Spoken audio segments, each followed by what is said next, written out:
அஸ்ஸலாமு அலைக்கும் ஹாஜி. வலைசலாம். என்ன கதை சோமாய்க்கிறீங்களா? இன்ஷா அல்லாஹ் உங்களோட பிள்ளைக்கான துவாக்களும் நியாயத்துக்கான குரல்களும் சுபஹான் அல்லாஹ் 20 லட்சம் மக்களும் உங்களோட தான் இருக்கிறாங்க. நீங்கள் எந்த விஷயத்துக்கும் நீங்கள் மடமுடைஞ்சு போகாதீங்க. நீங்கள் நேற்று இந்த கலீல் மோலை பேசியிருந்தார், அந்த வீடியோ பார்த்தீங்களா பிரதர்? அந்த அந்த வாய்ஸ் கார்ட் ஒன்று. ஓ அவனோட பேச்ச நான் வாய்ஸ் கார்டு கேட்டேன். ஓ அடிச்சு கொண்டு தூக்கின இப்படித்தான் போகுது. அடிச்சு கொண்டுட்டு தூக்கினானு என்ற செய்திதான் இன்றைக்கு சமுதாயத்தில் பரப்பப்பட்டீங்க மீடியாக்களின் மூலமாக. நமக்கு எனக்கு இலக்கியான்னு அது அது அது மீடியாவுடைய லைன். அவங்களோட முறை, அவங்களோட அசில் அப்படித்தான். சப்ஜெக்டை கொஞ்சம் பெருசாக்கி விரிவாக்கி அப்படின்ட்டு பூசலாக்கி அதுக்கு பிறகு அவங்க வீரர்களா மாறுற இதான் மீடியா கணக்கியாண்டோன் கணக்காண்டான் மேவிலா கண்ணம் அல்லாட பாதையில ஷஹீதாக்கப்பட்ட குழந்தை தாயை தாப்பனை கூட்டிக் கொண்டே போவான். அந்த தாயின் தாப்பனுக்கு நாங்க ஆறுதல் சொல்றோம். நீங்க தீர்ப்பெடுக்க போவானும், இதுக்கு தீர்ப்பெடுக்க போவானும். தீர்ப்பெல்லாம் வந்தாச்சு, எல்லாம் நான் கண்ணால பார்த்தேன். தீர்ப்பெல்லாம் வந்தாச்சு. சிஐடி ஆபீஸால பல முறை 15 முறைக்கு மேல மையத்துல கலந்து கொள்றதுக்கு 15 உலமாக்கள் மதரசாயில இருந்து போயிருக்கி தொழுகை வரைக்கும் கடைசி வரைக்கும் மைத அடக்கும் வரைக்கும் முழுமையான முறையில ஈடுபட்டிருக்கிறாங்க. அது பச்சை பொய், அபாண்டமான பொய், மக்களுக்கு சந்தேகத்தை உண்டாகக்கூடிய பொய் உண்டது. சென்னவன் வாபஸ் பெரு எங்களுக்கு வேலை, நீ வாபஸ் பெத்தாலும் உண்டு பெத்தாட்டும் உண்டு, பதுவாவை நீ சம்பாரிச்சு அது விஷயம் வேறு, எங்களுக்கு வேலை இல்ல. ஆனா அழகான முறையில் மாணவர்கள் 45 பேர் பேத்திக்கிறான். ஒரு பஸ்ஸுக்கு பேத்திக்குது. இது நாங்க இதை பேசுறதை கொண்டு நீங்க நினைக்கலாம் இனாமாஜார் எங்களுக்கு பொத்தினு சொல்லி இனாமாஜார் பட வேடாக்குனா இனாமாஜார் அவுது இனாமாஜார் அப்படியே ஆக வேடாக்குன அவருடைய பொருளாதாரம் தீனுக்கு பயன்படுத்தப்படுது. தீர்ப்பெல்லாம் எழுதி முடிஞ்சு சிஐடியால முழுமையான முறையில் தீர்ப்பை கொடுத்தீங்க. பதட்டம் ஆகிட்டானுவல், ஆறுதல் படுத்த வேண்டியத்தை ஆத்திரப்பட வச்சுட்டானுவல் மீடியா. இப்ப கிண்டி போட்டு மாதிரி பயந்துட்டாங்க. முழுமையான முறையில அறிஞ்சு விசாரிச்சு எடுக்கிறதுக்கு தான் அடியே அல்லாஹ்தாலா என்னை அனுப்புகிறான். நான் எல்லாம் எடுத்தேன். எந்த விதமான சந்தேகமும் கொள்ளவானும். உலமாக்கள் அப்படியே அறக்கர்கள் அல்ல, மதரசால தண்டனை கொடுக்கிற மடங்கள் அல்ல போடி மக்னிமை. நான் புள்ளிட்ட அதட்டி கேட்டேன், டேய் உண்மையை பேசு, வல்லாஹி பில்லாஹி தல்லாஹி சொல்லு, நீ அடே கொண்டு தூக்கினடா நடந்துச்சு, சப்ஜெக்ட் நடந்துச்சு. அதுக்கு நாங்க இப்படி ஆத்திரம் உண்டாக்கலுமா உம்மத்துமா? கிண்டி எடுத்து மீள் பரிசோதனை செய்யறதுக்கு என்னடா தடயமீகி? ஒரு தடயமும் இல்லை, ஒரு ஜாதியும் இல்லை. என்னமா முள்ளடைஞ்சு இல்லையா?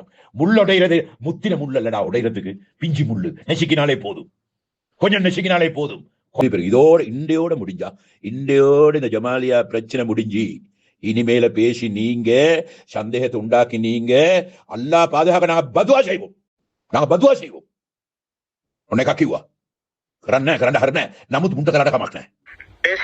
மதரசா பத்தி பேசியிருந்தாரு, நிறைய விஷயம் பேசினாரு. ஒரு 27 நிமிஷம் பேசியிருந்தாரு. அப்ப அவர் சொல்லியிருந்தாரு இன்றைக்கு வாரம் எங்களை சந்திக்கிறதுக்கு. கட்டாயம் வரட்டும். ஒரு உண்மையிலுமே உங்களோட தாய் தகப்பனா, உங்களுடைய மனவேதனை என்ன, உங்களோட சந்தேகம் என்ன, இதெல்லாம் அவர் உண்மையிலே கேட்டுட்டு தான் அப்படி பேசியிருக்கணும். ஒரு கல்நெஞ்சுள்ளவர மாதிரி அவர் பேசிக்கிறார். உண்மை கவலையாக இருந்துச்சு. உங்களை பற்றி நீங்கள் உங்களுடைய மனைவி பேசினது, நீங்கள் பேசினது எல்லாம் சும்மா சஃபித்து பதுவா செஞ்சு பேசுகிற மாதிரி அழுது புலம்பி பேசுகிறதுக்கு என்ன நடந்தது? நீங்கள் தாய் தந்தையராக வந்து நீங்கள் நான் உங்கள்கிட்ட ஒன்று கேட்குறேன், சரியா? இப்போ நான் போட்ட பதிவுகளை நீங்கள் பார்த்தீங்க, இஸ்மத் பிரதர் போட்டதை பார்த்தீங்க, மற்ற மீடியாக்களில் உங்களோட சார்பாக உங்களோட பிள்ளைகளுக்கு நீதி கிடைக்கணும்னு பேசுகிறதுல யாராவது இது கொலைன்னு சொல்லி நிரூபித்து முடிவெடுத்து தீர்ப்பு வழங்கி பேசினாங்களா? இல்லையே. உங்களுடைய அப்படி அப்போ நாங்கள் பேசினதெல்லாம் நீங்கள் தந்த தகவல்கள், உங்களோட சந்தேகங்களை தானே நியாயம்னு சொல்லி பேசினோம். அதில் ஏதாவது மாற்று கருத்து இருக்குதா? அதை சொல்லுங்களேன் மக்களுக்கு கொஞ்சம். அப்படி ஒன்றுமே இல்லை. அப்போ நீங்கள் சிங்கள ஊடகத்துக்கு போய் இதை சொல்வதற்கான காரணத்தை இன்னொரு முறை தெளிவுபடுத்துங்களேன். என்னத்துக்காக நீங்கள் இதை வந்து நீங்கள் சந்தேகப்படுறீங்க? இது ஒரு கொலை தான் நடந்திருக்கின்றது ஒரு சந்தேகம் உங்களுக்கு வாரத்துக்கான என்ன பிரதானமான காரணம்? நீங்கள் அன்றைக்கு நைட் 9:30 கோலும் அடிச்சிக்கிறீங்க, சரியா? அந்த ஹசரத்தோடையும் பேசிக்கிறீங்க. இதை மட்டும் கொஞ்சம் ஒரு பதில் உங்களுக்கு மக்களுக்கு சொல்கிறீங்களா சொல்லுங்கள். நான் 9:30 கோல் அடிக்கல. அந்த மௌலவிக்கு கோல் எடுத்தது 7:40 பொய்யத்தான். கிளாஸ் மௌலவி சொன்னதே போய் 7:40 தான் நான் கோல் எடுத்தேன். ஓகே, எடுத்து நாங்க பிள்ளைய பத்தி பேசுறது உண்மை. அடுத்தது பிள்ளைக்கு அடுத்த வருஷம் அந்த ஜிப்பா தோஃபெல்லாம் மாத்திரம் இருந்துச்சு, அதையும் விசாரிச்சிருந்தேன். சரியா? அடுத்தது நாங்க சிங்கள மீடியாவுக்கு நாங்க சொல்ல காரணம், மையத்து நடந்து இந்த அந்த சந்தர்ப்பத்திலையும் எங்ககிட்ட எந்த மீடியாவோ இதோ யாருமே வரல, வந்து கேட்கவும் இல்லை. எந்த எந்த தமிழ் மீடியா முஸ்லிம் மீடியா ஒன்றுமே வரல, தமிழ் பேசக்கூடிய வரல. அந்த அவங்க தான் வந்தாங்க. அப்ப அவங்களே இந்த மையத்து செய்தி கேள்விப்பட்டு சிங்கள ஊடகம் வந்து உங்கள்கிட்ட விசாரிச்சாங்க. அப்ப நீங்க உங்களுடைய நியாயமான சந்தேகங்களை சொல்லிக்கிறீங்க. அதுக்கு பிறகு தான் நாங்களும் என்ன செஞ்சோம், அதை நாங்கள் சமூகமயப்படுத்திக்கிறோம். அப்போ இந்த இவர் கலீல் மௌலவி பேசுகிறத பார்த்தா மீடியாக்காரர்கள் எல்லாரும் ஒன்றை ஊதி பெருசாக்குறானோ, உமா பாப்பாவை வைன் பண்ணி விட்றானோன்ற மாதிரி கதைக்கிறது பிரதர். இதை நீங்கள் கண்டிக்கிறீங்களா இல்லையா? அதை சொல்லுங்களேன். நாங்க கட்டாயமா கண்டிக்கிறோம். ஏன்னு கேட்டாக்க, இது நாங்க செஞ்ச தவறு இல்ல. நாங்க அந்த மையத்தை எடுத்து அமைதி தான் காட்டோம். அவங்க செஞ்ச ஒவ்வொரு தவறையும் நாங்க ஷோர்ட் நியூஸ்க்கு எடுத்து காட்டணும். ஷோர்ட் நியூஸ்ல அதை பத்தி எங்களுக்கு ஒரு முடிவுன்னு தரல. அவங்க திருப்பி நாங்க சொன்ன அந்த குற்றச்சாட்டு அவங்க போய் விசாரிக்கல. கட்டாயம் அதை விளங்கிக் கொள்ளக்கூடியதா இருக்குது. கட்டாயம்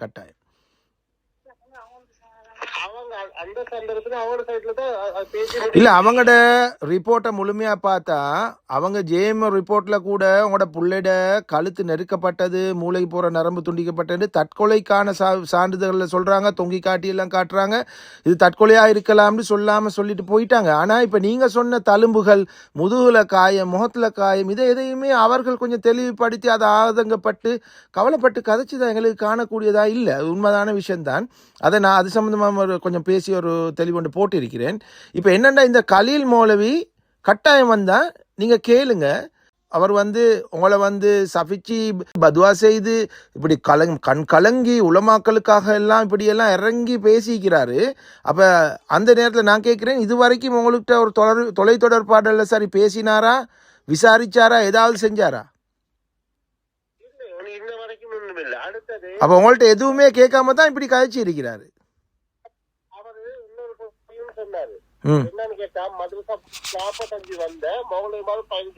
கொஞ்சம் சத்தமா பேசுங்க பிரதர்.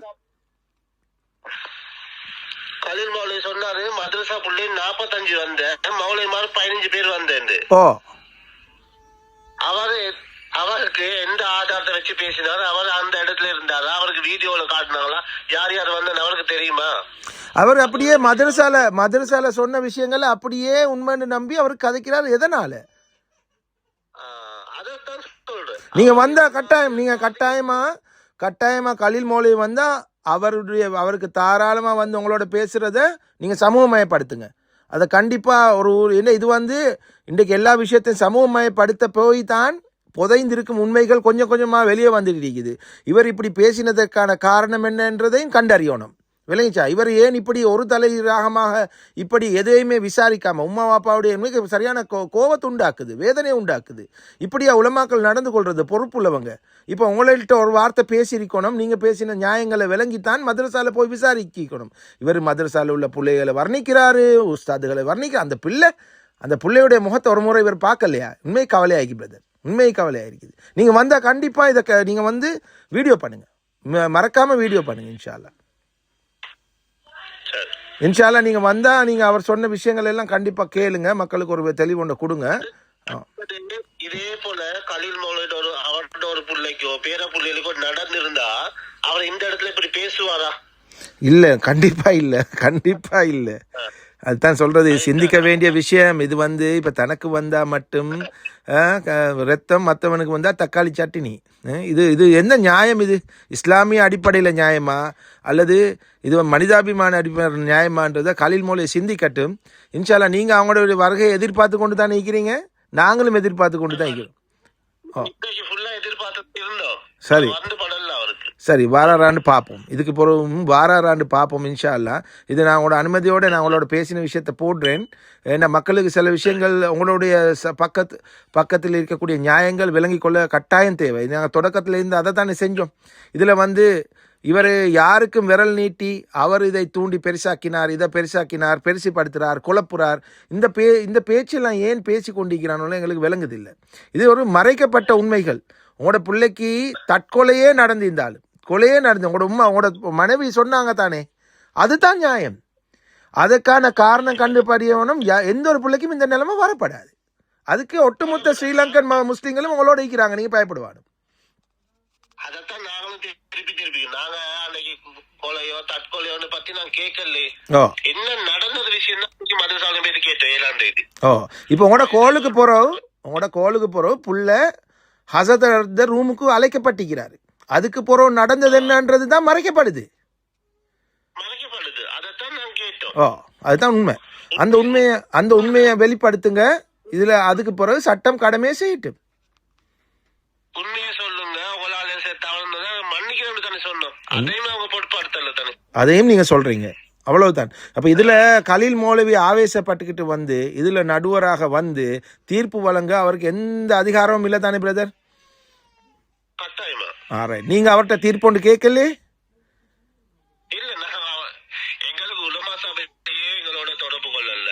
அப்ப என்ன செய்ய? அப்ப நீங்க இப்ப நைட் ஒரே ஒரு ஃபைனலா சொல்லுங்க, ஷோட்டா முடிப்போம். இந்த டிஐஜிட்ட நீங்க விசாரணை பண்ணினதுல ஏதாவது அப்டேட் உங்களுக்கு கிடைச்சிச்சா? மற்றது வேற எங்க நீங்க முறைப்பாடு செஞ்சுக்கிறீங்க? நாங்க முறைப்பாடு டிஐஜிக்கு தான் முறைப்பாடு செஞ்சேன். அவன் அது அங்க எஸ்எஸ்பி கொடுத்து டிஎஸ்பி விசாரிக்கிறேன்னு தான் சொல்லுது. அங்கேயே நாங்க இது கொடுத்துருக்குது. என்ன கட்டவுத்துல எடுத்துருக்கீங்க. நீங்க இப்ப சும்மைக்காம நீங்க மறுவா போய் விசாரிங்க. இன்றைக்கு நாளைக்கு மறுவா போய் அதை கொஞ்சம் அவசரமாக விசாரித்து அதில் நிலைப்பாடு என்ன நடக்குதுன்னு கொஞ்சம் நான் ஒரு அப்டேட் எடுக்கத்தான் வந்தேன்னு சொல்லி கட்டாயம் போய் விசாரிங்க. அப்போ தான் அந்த அழுத்தங்கள் பிரிவிக்கப்படும். அதே மாதிரி அந்த டிஐஜி ஆஃபீஸுக்கு நீங்கள் போகக்கொள்ளே இந்த பிள்ளைக்கான justice, we need justice for சஹதின்னு சொல்லி கொஞ்சம் பேரை கொண்டு போய் கொஞ்சம் அந்த ஒரு டிஐஜி ஆஃபீஸில் அதில் அவங்க கொஞ்சம் அந்த விஷயங்களை செய்யாமல் இழுத்து கொண்டு இருந்தாங்கன்னு சொன்னாலும் நீங்கள் ஒரு சிறிய ஆர்ப்பாட்டம் ஒன்றை செஞ்சு அந்த முன்னுக்கு அது மாதிரி என்னுடைய ஆலோசனை இது. நீங்கள் அதை மற்ற பேர்கள்ட்ட உங்களோட ஊர் மக்கள்கிட்ட கேட்டு செய்யுங்க. இன்ஷா அல்லாஹ் உங்களுக்கான நீதி நிச்சயமாக கிடைக்கும். நீதிக்காக கட்டாயம் போராடி தான் ஆகணும். நீதின்றது உண்மைகள் மறைக்கப்படும் போது நாங்கள் போராடித்தானே வெல்லணும். அதுக்கு நாங்கள் என்றைக்கு உங்களோட இருக்கிறோம். நாங்கள் உங்களை தூண்டிடுறதோ உங்களை குத்திட்டு கோலம் பார்க்குறது எங்கட நோக்கம் அல்ல. எங்களுக்கு உண்மை வெளிவரணும், உங்களுக்கான நியாயம் கிடைக்கணும். உங்களோட பக்கம் நியாயம் மீக்கிற சொல்லி தான் நாங்கள் நிற்கிறோம். கலீல் மௌலவிக்கு அங்கால அவங்களுடைய பள்ளிகளில் பில்டிங் கட்டப்பட்டிக்கு அழகான முறையில் நல்ல முறையில் சாப்பாடு நல்ல ஃபெசிலிட்டிக்கு அவங்கள புகழ்ந்ததுக்கு இங்கே நியாயம் மீக்குது உங்களோட பக்கம்ன்றதுனால தான் நாங்கள் இந்த பக்கம் மீக்கிறோம். இன்ஷா அல்லாஹ். சரியா? ரைட். என்ன ஒரு விஷயமா இருந்தாலும் எங்கள்கிட்ட கட்டாயம் அப்டேட் பண்ணுங்க. நாங்கள் மக்களுக்கு அறிவித்து கொண்டே இருப்போம். இது எங்களோட வாயை யாராலையும் முடியலாது. இன்ஷா அல்லாஹ். அப்போ கட்டாயம் எங்களுக்காக துவா செய்யுங்க. உங்களோட பிள்ளைக்காகவும் முழு உலகத்தில் உள்ள முஸ்லீம்கள் எல்லாரும் துவா செய்யட்டும் இன்ஷா அல்லாஹ். அப்போ நான் இன்னொரு சந்தர்ப்பத்தில் உங்களோட தொடர்பு கொள்கிறேன் இன்ஷா அல்லாஹ். ஏதாவது இருந்தால் மெசேஜ் பண்ணுங்க இன்ஷா அல்லாஹ். அஸ்ஸலாமு அலைக்கும்.